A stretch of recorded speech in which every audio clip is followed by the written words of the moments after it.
Baik, Assalamualaikum warahmatullahi wabarakatuh.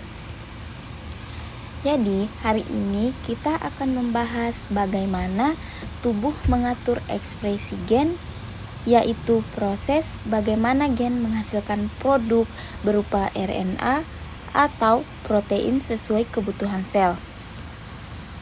Nah, pengertian ekspresi gen. Jadi, ekspresi gen itu adalah proses di mana informasi DNA diterjemahkan menjadi RNA, lalu menjadi protein.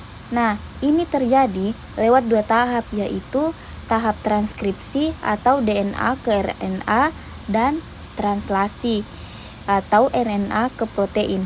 Nah, proses ini penting untuk mengontrol fungsi dan respons sel. Selanjutnya, regulasi ekspresi gen.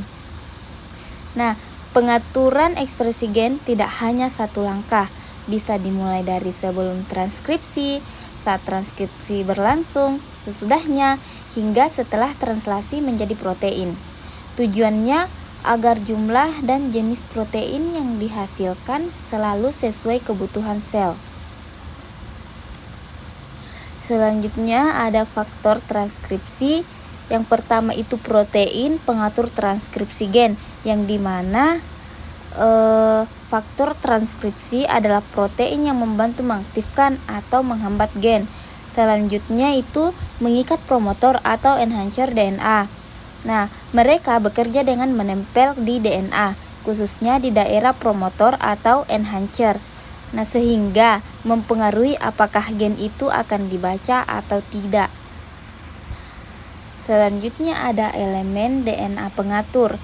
Nah, poin yang pertama itu promotor yang dimana promotor itu tempat mulai transkripsi atau tempat dimulainya transkripsi.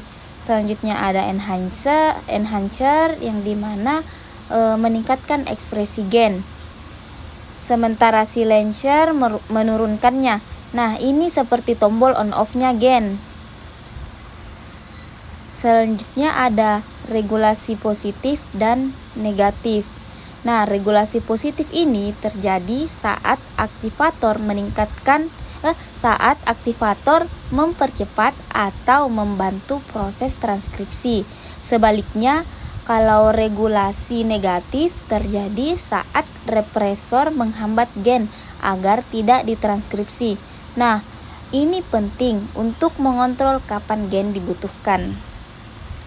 Selanjutnya itu ada contoh operon latch atau bakteri. Nah, yang dimana operon latch ini adalah contoh nyata regulasi ekspresi gen pada bakteri.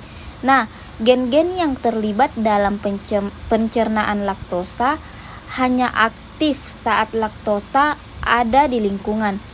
Nah, ini menghemat energi karena tidak perlu menyalakan gen kalau tidak diperlukan. Nah, selanjutnya ada regulasi epigenetik.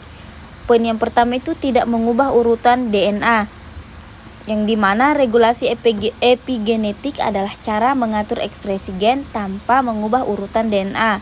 Nah, caranya itu melalui metilasi atau penambahan gugus metil atau modifikasi histon. Nah, efeknya itu gen bisa aktif atau diam tergantung perubahan tersebut. Selanjutnya ada ekspresi gen dalam penyakit. Nah, gangguan ekspresi gen itu dapat disebabkan oleh kanker, penyakit genetik, dan gangguan metabolik. Yang dimana jika ekspresi gen terganggu, entah terlalu aktif atau tidak aktif sama sekali. Nah, ini bisa menyebabkan penyakit, misalnya overekspresi gen pembelahan sel bisa menyebabkan kanker, atau mutasi gen tertentu bisa menyebabkan penyakit keturunan. Nah, yang terakhir ada kesimpulan. Nah, kesimpulan dari materi ini yaitu ekspresi gen adalah fondasi utama aktivitas sel.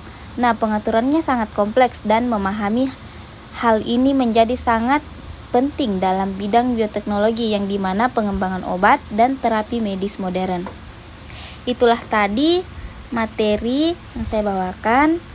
Sekian, Assalamualaikum warahmatullahi wabarakatuh.